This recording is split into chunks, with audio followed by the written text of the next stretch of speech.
আসসালামু আলাইকুম, সবাইকে স্বাগতম বিডিএম 24 ইউটিউব চ্যানেলে। সোনালী ব্যাংক পিএলসি সম্মানিত গ্রাহকগণ, আপনাদের সমস্যা ও সমাধান নিয়ে আজকে নতুন একটা ভিডিও তৈরি করছি। আমি চেষ্টা করছি প্রতিনিয়ত যে আপনাদের ব্যাংকের সার্ভিসটা যেন স্মুথ ওয়েতে আপনি পেয়ে থাকেন। কোনো সমস্যা উদ্ভব হতেই পারে, এটা হচ্ছে আমাদের নিত্যনৈমিত্তিক ব্যাপার। একটা কাজ করতে গেলে অনেক সময় সমাধান হয়, নেটওয়ার্ক সমস্যা হতে পারে। আপনি অফিসে যাচ্ছেন, গিয়ে দিলে নেটওয়ার্ক নাই, সেটাও একটা সমস্যা। আপনি মোবাইলের মাধ্যমে ওয়ালেট রেজিস্টার করবেন, দেখবেন আপনার মোবাইলে কোনো কারণে নেটওয়ার্ক নাই, সেটাও একটা সমস্যা। আপনি ব্যাংকে যাবেন অল্প সময়, কিন্তু রাস্তায় রিক্সা নেই, সেটাও একটা সমস্যা। আদৌ সমস্যা থাকবে, এটাই খুব স্বাভাবিক, কিন্তু আপনাকে দেখতে হবে সেই সমাধানটা কীভাবে আরও স্মুথ ওয়েতে করা যায়। ঠিক আছে, তো আমরা যেটা করব সেটা হচ্ছে আমরা ব্যাংকের সার্ভিস নিয়ে যে ভিডিও সিরিজটি চালু করেছি, সেটা হচ্ছে ব্যাংকে যে সমস্যাগুলি হয়ে থাকে সাধারণত কাজ করতে গেলে, সেই সমাধানটা কীভাবে নিজে নিজে করতে পারেন বা সর্বনিম্ন সময় করতে পারেন, সেটা আমি দেখানোর চেষ্টা করি সবসময়।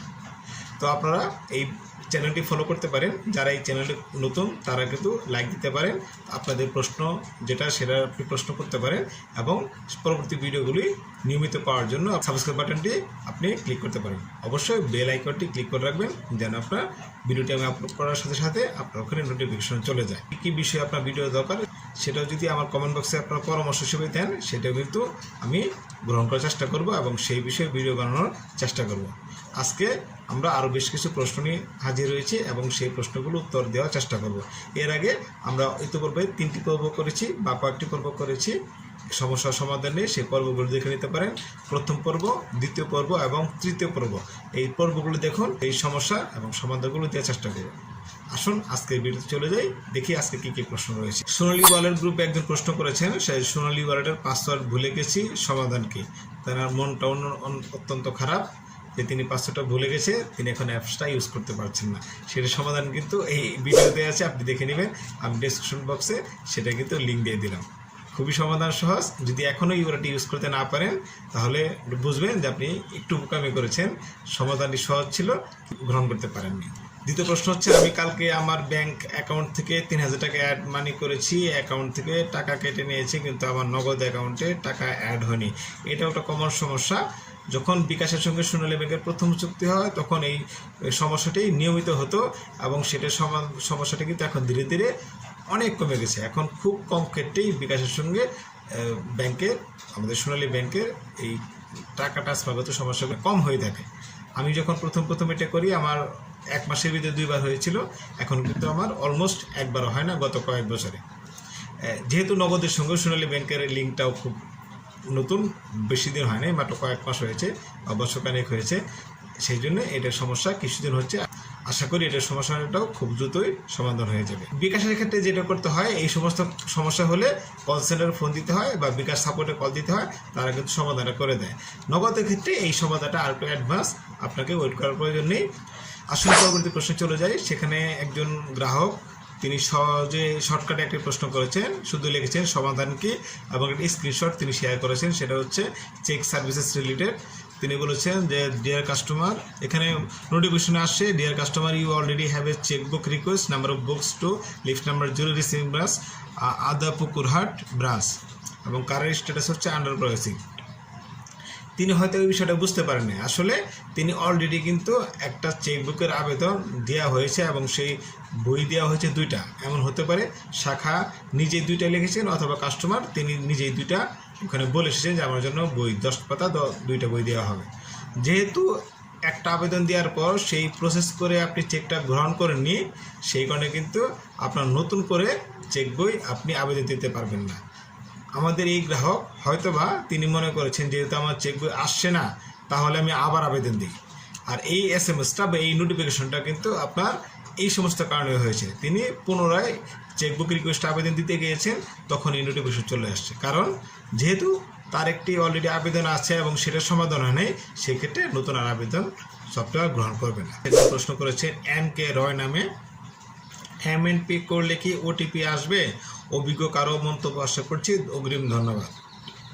হ্যাঁ, এই সমস্যাটা হয় যখন MNPর মাধ্যমে একজন কাস্টমার তার এক অপারেটর থেকে অন্য অপারেটর চলে যায়, তখন কিন্তু একটা সমস্যা তৈরি হয় যে তার ওটিপিটা কিন্তু আগের মতো আর স্মুথ আসে না বা আসেই না।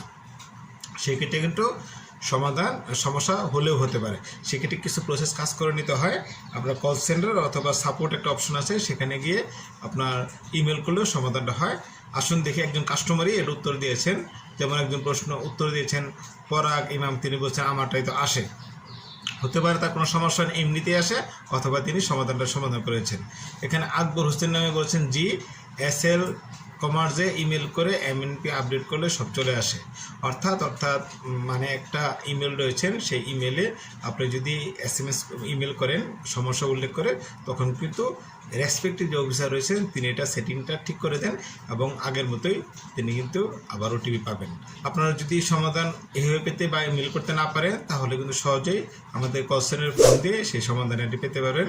তারাও কিন্তু একটা গাইডলাইন দেবে কীভাবে এর সমাধান সহজে হতে পারে।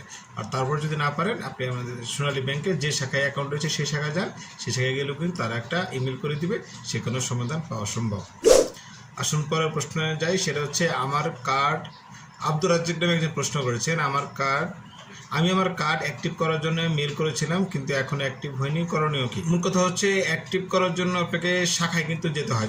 যে রেসপেক্টিভ অফিসার রয়েছে তিনি কিন্তু এখন আর আগের মতো ইমেল করতে হয় না অ্যাক্টিভ করার জন্য, মানে স্পেশাল কেস ছাড়া। এখন যেটা সফটওয়্যার এন্ট্রি দিতে হয়। যদি এমন হয় আপনি কার্ড নিয়েছেন কিন্তু কোনো অ্যাক্টিভ হয়নি, তাহলে 2-3টা অপশন সমস্যা হতে পারে। আপনার হয় অথরাইজ হয় নাই, কারণ হচ্ছে আমাদের কোনো অফিসার যে এটা নিয়ে কাজ করে তিনি অ্যাক্টিভ রিকোয়েস্ট পাঠান নাই, সেটাও হতে পারে। আবার এমন যদি হয়ে থাকে তার হচ্ছে আপনার কোনো কারণে আপনার ডিঅ্যাক্টিভেট হয়েছে আপনার অ্যাকাউন্ট এবং সফটওয়্যারও দেওয়া হয়েছে, কিন্তু আপনার কার্ড ডিভিশন থেকে অ্যাক্টিভ করেন নাই, সেক্ষেত্রে রিঅ্যাক্টিভেশন মেল করতে হয়, সেটা হয়তো হয় নাই।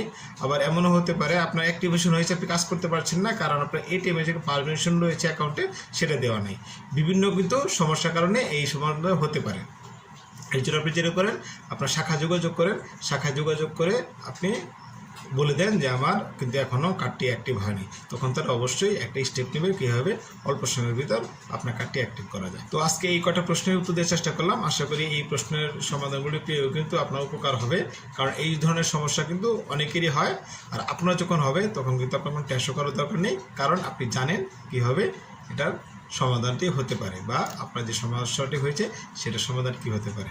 তাহলে কিন্তু ব্যাংকিং লাইফটা কিন্তু আপনার স্মুথ হবে, টেনশন ফ্রি হবে, আপনার টাকা বাঁচবে, সময় বাঁচবে এবং সব দিক থেকে আপনি ব্যাংকের লাইফটা এনজয় করবেন। আর একটা কথা বলে রাখি, সেটা হচ্ছে আপনার চেষ্টা করবেন সোনালী ওয়ালেটটা ইউজ করার মাধ্যমে আপনার ব্যাংক থেকে টাকা তোলার এবং বড় লাইনকে অ্যাভয়েড করে শর্টকাট সময়ের ভিতর। কারণ সোনালী ওয়ালেটের মাধ্যমে চেক ছাড়া টাকা তোলা যায়, এই চেক ছাড়া টাকা তুলে কিন্তু আপনার লাইন ধরতে হবে না। আপনার লাইন যত বড়ই হোক আপনি কিন্তু সহজেই আপনার টাকাটি সহজেই তুলতে পারবেন। আপনারা যদি এই সমস্ত ভিডিও দেখতে চান, তাহলে আমার এই চ্যানেলটা ফলো করুন। আপনি দেখেন এখানে সব কিছুই মোটামুটি সমাধান দেওয়া আছে। আশা করি আপনার ব্যাংকিং লাইফটা সহজ হবে। ভালো থাকবেন এবং পরবর্তী ভিডিও দেখার জন্য আমন্ত্রণ রইল। আসসালামু আলাইকুম।